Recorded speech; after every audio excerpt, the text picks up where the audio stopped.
നമസ്കാരം. S V ജേണലിലേക്ക് ഒരിക്കൽ കൂടി സ്വാഗതം. എന്നും പറയാറുള്ളത് പോലെ തന്നെ നമ്മളുടെ വീഡിയോയുമായി ബന്ധപ്പെട്ടിട്ടുള്ള നിങ്ങളുടെ അഭിപ്രായ വ്യത്യാസങ്ങളെല്ലാം കമൻറ്റുകളായി രേഖപ്പെടുത്താൻ മറക്കരുത്.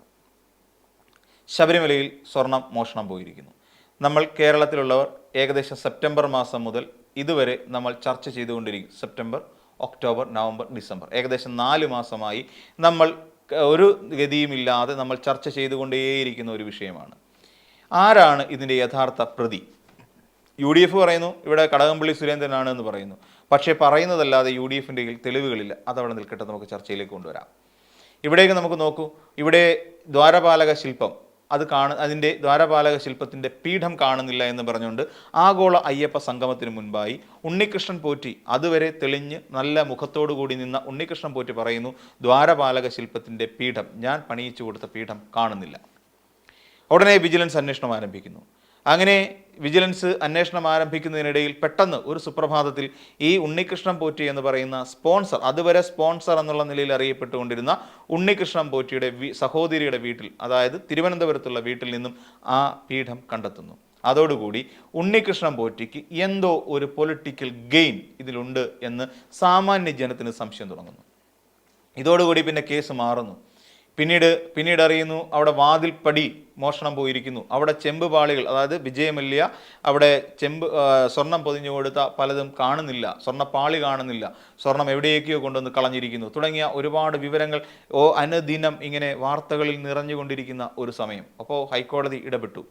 ആരൊക്കെയാണ് എങ്ങനെ, അതായത് നമ്മുടെക്കറിയാം ശബരിമലയിലിരിക്കുന്ന ഏതൊരു വസ്തുവും പുറത്തേക്ക് കൊണ്ടുപോകുന്നതിന് ഒന്ന് ആചാരം, അനുഷ്ഠാനം, ഇതെല്ലാം അനുസരിച്ച് മാത്രമേ ശബരിമലയിലിരിക്കുന്ന ഏതൊരു വസ്തുവും ആ ശബരിമല നടക്ക് അല്ലെങ്കിൽ സന്നിധാനത്തിന് പുറത്തേക്ക് കൊണ്ടുപോകാൻ കഴിയൂ എന്നുള്ളൊരു വസ്തുത നിലനിൽക്കുന്ന സാഹചര്യത്തിൽ ഇത്രയും വലിയ സ്വർണ്ണക്കൊള്ളയാണ് ശബരിമലയിൽ നടന്നിരിക്കുന്നത് എന്നുള്ള വാർത്തകളാണ് പിന്നീട് മാധ്യമങ്ങളുടെ പുറം ലോകം അറിയുന്നത്. ഈ സ്വർണം ഏകദേശം ഉണ്ണികൃഷ്ണൻ പോറ്റി എന്ന് പറയുന്ന ഇടനിലക്കാരനിലേക്ക്, അല്ല എന്നുണ്ടെങ്കിൽ ഈ സ്പോൺസറിലേക്ക് എല്ലാ അന്വേഷണവും വന്നെത്തി നിൽക്കുന്നു. അപ്പോൾ നമ്മൾ സ്വാഭാവികമായും കണ്ടുകൊണ്ടിരിക്കുന്ന ഒരു സാധാരണക്കാരൻ്റെ മനസ്സിലുണ്ടാകുന്ന ചില ചോദ്യങ്ങളുണ്ട്. ആ ചോദ്യങ്ങളിൽ വളരെ പ്രധാനപ്പെട്ട ഒരു ചോദ്യം, ശബരിമലയിൽ ഈ പറയുന്ന വാതിൽപ്പടിയും കട്ടിളയും അതോടൊപ്പം തന്നെ ദ്വാരപാലക ശില്പങ്ങളെല്ലാം സ്വർണം പൊതിഞ്ഞതോ ആയിട്ടുള്ള വസ്തുക്കളാണ്.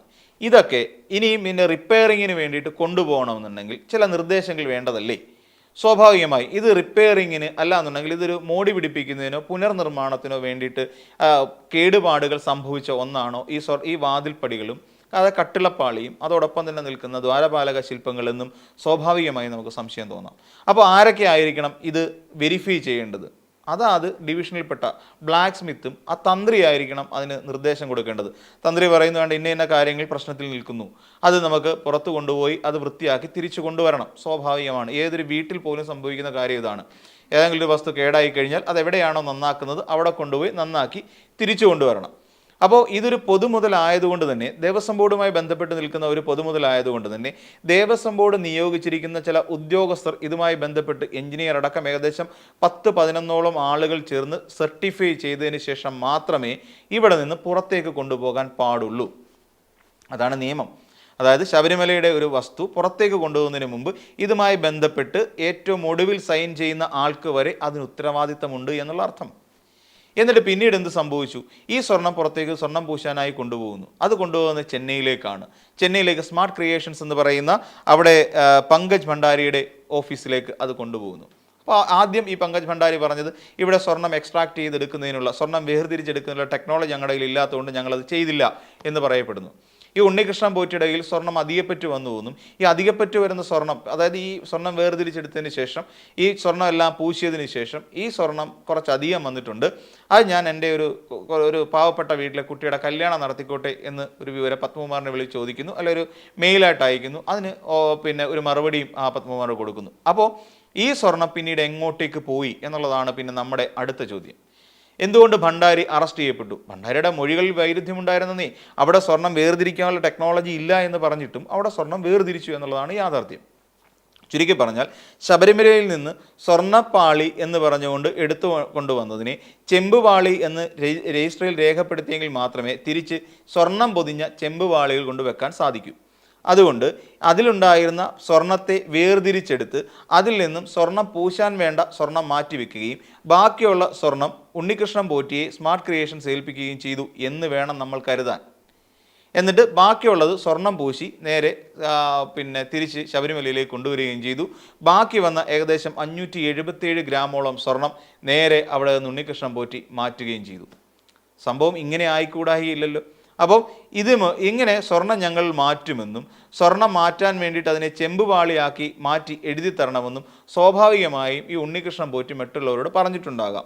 അങ്ങനെയാണെങ്കിൽ തന്ത്രിയല്ലേ ഈ കാര്യങ്ങൾ കൃത്യമായി കോർഡിനേറ്റ് ചെയ്യേണ്ടത്?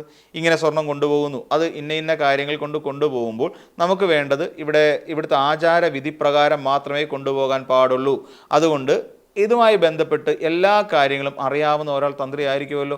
തന്ത്രിയുടെ പെർമിഷൻ ഇല്ലാതെ ഈ ഒരു സാധനം, അതായത് ശബരിമലയുടെ സ്വർണ്ണപ്പാളി പുറത്തേക്ക് പോകില്ല എന്നുള്ളത് യാഥാർത്ഥ്യമായി അവശേഷിക്കുകയും ചെയ്യുന്നു. അപ്പോൾ ഈ പറയുന്ന പങ്കജ് ഭണ്ഡാരി അറസ്റ്റിലാവുന്നു. പിന്നെ ഗോവർദ്ധനിലേക്ക് പോകുന്നു. അതായത് പങ്കജ് ഭണ്ഡാരി വേർതിരിച്ചെടുത്ത സ്വർണം ഉണ്ണികൃഷ്ണൻ പോറ്റിയുടെ കയ്യിലേക്ക് എത്തുന്നു. ഉണ്ണികൃഷ്ണൻ പോറ്റിയുടെ സുഹൃത്തായ കൽപേഷ് വഴി ബെല്ലാരിയിലുള്ള ഗോവർദ്ധൻ എന്ന് പറയുന്ന ജുവലറി ഉടമസ്ഥൻ്റെ കയ്യിലേക്ക് ഈ സ്വർണം എത്തിപ്പെടുന്നു. 96 ഗ്രാം ഒഴിച്ച് ബാക്കിയുള്ള സ്വർണം ഈ പറയുന്ന ഗോവർദ്ധൻ്റെ കയ്യിലേക്ക് എത്തുന്നു. ബാക്കിയുള്ള സ്വർണം ഈ പറയുന്ന കൽപേഷിൻ്റെ കയ്യിൽ 96 ഗ്രാമോളം സ്വർണം കൽപേഷിൻ്റെ കയ്യിലുണ്ട് എന്ന് നമുക്ക് കരുതാം. അപ്പോൾ ഇതിനകത്ത് എത്ര കോടി രൂപയുടെ അഴിമതി ഇതിനുള്ളിൽ നടന്നു എന്നുള്ളതാണ് ഇനി കണ്ടുപിടിക്കേണ്ട ഒരു കാര്യം. അതായത് ഇതുവരെ സ്വർണം പോയ പോക്ക് വളരെ കൃത്യമാണ്. അവിടെ നിന്ന് എടുക്കുന്നു, സ്വർണ്ണപ്പാളി എടുക്കുന്നു. ഈ സ്വർണ്ണപ്പാളി ചെമ്പുപാളിയാണെന്ന് മഹസറിൽ രേഖപ്പെടുത്തുന്നു. മഹസറിൽ രേഖപ്പെടുത്തിക്കൊണ്ട് അതായത് സ്വർണം പൂശിയ ചെമ്പുപാളി എന്നാക്കി മാറ്റി തിരിച്ചു കൊണ്ടുവരുന്നു. അതിൽ നിന്ന് അധികപ്പറ്റു വന്ന സ്വർണം മോഷ്ടിക്കുന്നു. ആ സ്വർണം കൽപേഷ് വഴി ഗോവർദ്ധൻ്റെ കയ്യിലേക്ക് എത്തിക്കുന്നു. ഇത്രയും കാര്യങ്ങൾ വളരെ സേഫായി നടന്നു.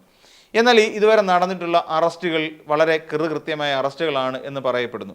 ഇവിടെ SITയുടെ അന്വേഷണത്തിൽ ഇനിയും തെളിയേണ്ട കാര്യങ്ങൾ ഉണ്ട്. SITയുടെ അന്വേഷണം ഇനിയും കുറച്ചുകൂടെ മുന്നോട്ട് പോകേണ്ടതുണ്ട്.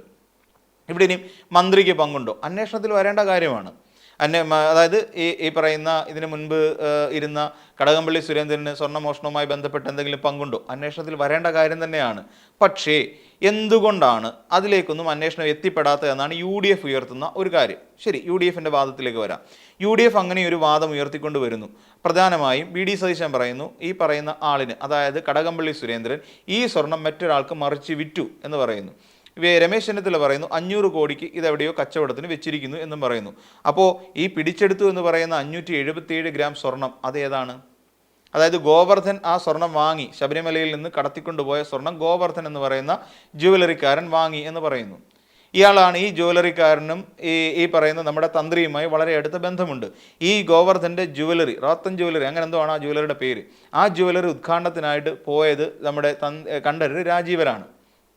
അപ്പോൾ ഈ ഒരു കണക്ഷൻ കൂടി കോടതി പരിഗണിക്കുകയും അല്ലാന്നുണ്ടെങ്കിൽ അന്വേഷണ സംഘം പരിഗണിക്കുകയും ഈ പറയുന്ന തന്ത്രിയെ കൂടുതലായി ചോദ്യം ചെയ്യലിന് വിധേയനാക്കാത്തത് എന്തുകൊണ്ടാണ് എന്നൊരു ചോദ്യം നമ്മുടെ മുന്നിലുണ്ട്. അദ്ദേഹത്തെ കൂടുതലായി ചോദ്യം ചെയ്തു വരുമ്പോഴാണ് യഥാർത്ഥത്തിൽ ഒരു പിക്ചർ നമ്മുടെ മുന്നിലേക്ക് കിട്ടുക. അതോടൊപ്പം ഈ പറയുന്ന VD സതീശൻ നിരന്തരം ഉയർത്തിക്കൊണ്ടിരിക്കുന്ന ഒരു ആരോപണമാണ് കടകംപള്ളി സുരേന്ദ്രന് ഈ മോഷണവുമായി വളരെയധികം പങ്കുണ്ട്. കടകംപള്ളി സുരേന്ദ്രൻ ഏതോ ഒരു ധനികനായ വ്യവസായിക്ക് സ്വർണം മറിച്ചു വിറ്റു എന്നാണ് ആരോപണം. അപ്പോഴും കടകംപള്ളി സുരേന്ദ്രൻ തൻ്റെ കയ്യിൽ ഇതുണ്ടെന്നുണ്ടെങ്കിൽ, അതായത് തെളിവുണ്ടെങ്കിൽ ഹാജരാക്കൂ എന്ന് പറയുന്നു. എന്തുകൊണ്ടാണ് ഈ പറയുന്ന കടകംപള്ളിക്കെതിരായുള്ള തെളിവുകൾ ഹാജരാക്കാൻ ഇത്ര ദിവസമായിട്ടും ഈ പറയുന്ന VD സതീശന് കഴിയാത്തത് എന്നൊരു ചോദ്യമുണ്ട്. VD സതീശൻ ഉത്തരവാദിത്തപ്പെട്ട സ്ഥാനത്തിരിക്കുന്ന ഒരു പ്രതിപക്ഷ നേതാവാണെങ്കിൽ തീർച്ചയായും ഇങ്ങനെയുള്ള തെളിവുകൾ പുറത്തുവിടേണ്ടതാണ്. അത് പൊതുജന മധ്യത്തിലല്ലെങ്കിൽ പോലും കോടതിയിലെങ്കിലും ഹാജരാക്കാം. ഇനി അതല്ല, കേസുമായി ബന്ധപ്പെട്ട് കേസിന് ഗുണകരമായി ഭവിക്കുന്ന ഒരു കാര്യമാണെങ്കിൽ കേസ് അന്വേഷിച്ചുകൊണ്ടിരിക്കുന്ന SITയുടെ പക്കൽ ഇതിൻ്റെ തെളിവുകൾ ഹാജരാക്കാവുന്നതാണ്. എന്തുകൊണ്ടാണ് VD സതീശൻ ഹാജരാക്കാത്തത്? VD സതീശനെ ഈ കടകംപള്ളി സുരേന്ദ്രൻ വെല്ലുവിളിച്ചിട്ടും ഹാജരാക്കാൻ തയ്യാറാകുന്നില്ല. അപ്പോൾ അത് ഹാജരാക്കാനുള്ള ഉത്തരവാദിത്തം VD സതീശൻ ഇല്ലേ? ഉണ്ട്. അപ്പോൾ VD സതീശൻ പറയുന്നത് കള്ളത്തരമാണ് എന്ന് നമുക്ക് ഒറ്റയടിക്ക് മനസ്സിലാക്കാം. ഇവിടെ രമേശ് ചെന്നിത്തല കുറച്ചുകൂടെ മാന്യമായ സമീപനമാണ് എടുത്തത്. രമേശ് ചെന്നിത്തല പറഞ്ഞു, ഈ പറയുന്ന ധനികനായ ഒരു വ്യക്തിയുണ്ട്, അത് 500 കോടി രൂപയ്ക്ക് വെച്ചിരിക്കുകയാണ്, അത് ദുബൈയിലുള്ള ഒരാളാണ്, വിദേശത്ത് ബിസിനസ് ചെയ്യുന്ന ഒരാളാണ്, പക്ഷേ എൻ്റെ കയ്യിൽ അതിനുള്ള തെളിവൊന്നുമില്ല, പുള്ളിക്കാരൻ പറയും. പക്ഷേ ആ ആളിനെ കൊണ്ടുവന്ന് SITയുടെ കയ്യിൽ വന്ന് മൊഴി കൊടുക്കുന്നവരെ സാഹചര്യങ്ങളിലേക്ക് എത്തിക്കാൻ രമേശ് ചെന്നിത്തല എന്ന് പറയുന്ന നേതാവിന് കഴിഞ്ഞു. പക്ഷേ അപ്പോഴും VD സതീശൻ ഇരുട്ടിൽ തപ്പിക്കൊണ്ടിരിക്കുകയാണ്. അല്ലാന്നുണ്ടെങ്കിൽ മൊത്തത്തിലൊരു പുകമറ സൃഷ്ടിക്കാനുള്ള നീക്കത്തിലാണ് എന്നുള്ളതാണ്. ഇതാണ് ഇതിൻ്റെ രാഷ്ട്രീയ വശം എന്ന് നമ്മൾ മനസ്സിലാക്കേണ്ടത്. ശബരിമലയിൽ നടന്ന ഒരു ചിത്രം, ഏകദേശം സ്വർണം പോയ വഴിയെക്കുറിച്ച് ഞാൻ ആദ്യം പറഞ്ഞു. രണ്ടാമത്, സ്വർണം പോയ വഴിയിൽ ബോധേഡാവാതെ അല്ലെങ്കിൽ സ്വർണം പോയ വഴിയെക്കുറിച്ച് ചിന്തിക്കാതെ ഈ സ്വർണം പോയതിനെ ബന്ധപ്പെടുത്തിക്കൊണ്ട് രാഷ്ട്രീയവൽക്കരിച്ച് എങ്ങനെ അടുത്ത തവണ ഇടതുപക്ഷത്തിനെ താഴെ ഇറക്കി UDFന് അധികാരമേൽക്കാം എന്ന് കരുതിക്കൂട്ടിയിരിക്കുന്ന ഒരു വിഭാഗം ആളുകളായി UDF അധപ്പതിച്ചിരിക്കുന്നതിൻ്റെ കാഴ്ചയുമാണ് നമ്മൾ രണ്ടാമത് കാണുന്നത്. കാര്യം എവിടെ പോയി പ്രസംഗിച്ചാലും UDFകാർ ഇപ്പം ശബരിമലയും സ്വർണ്ണക്കൊള്ളയും ഒക്കെ എടുത്തിടും.